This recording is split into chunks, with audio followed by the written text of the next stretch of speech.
Bakının mərkəzində qanunsuzluq pik həddə Heydər Əliyev mərkəzinin yanında binanın damını özəlləşdirdilər.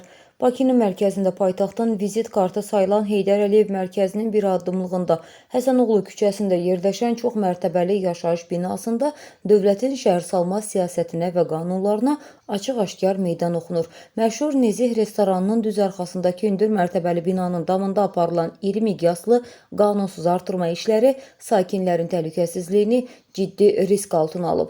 İstismara verilmiş yaşayış binasının damında layihədən kənar inşa edilən bu tikililər sadə bir çardaq və ya köməkçi sahə deyil. Söhbət binanın damını faktiki olaraq şəxsi torpaq sahəsinə çevirən iri həcmli konstruksiyalardan gedir. Ekspertlərin fikrincə çox mərtəbəli binaların damına edilən bu cür qanunsuz müdaxilələr binanın daşıyıcı sütunlarına və bünövrəsinə normadan artıq yük salır. Binanın seismik davamlılığını kəskin şəkildə azaldır. Yanğın təhlükəsizliyi qaydalarını tamamilə pozur və fövqəladə vəziyyətlərdə insanların təxliyəsini qeyri-mümkün edir.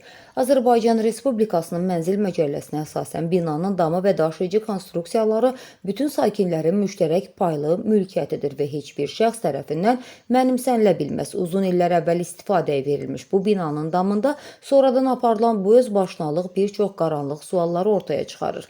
Daşınmaz əmlakın dövlət reestri xidməti bu qanunsuz konstruksiyaları hansı hüquqi sənədlə rəsmiləşdirib? Dövlət Şəhərsalma və Arxitektura Komitəsinin Bakının mərkəzindəki bu mənzərədən xəbəri varmı? Fövqəladə Hallar Nazirliyi bu tikintinin texniki təhlükəsizliyi ekspertizasını aparıbmı?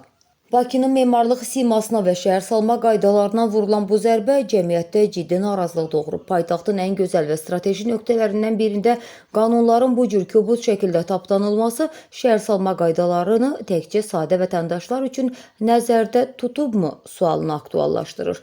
Mövzu ilə bağlı adı çəkilən qurumların və qarşı tərəfin də mövqeyini işıqlandırmağa hazırıq.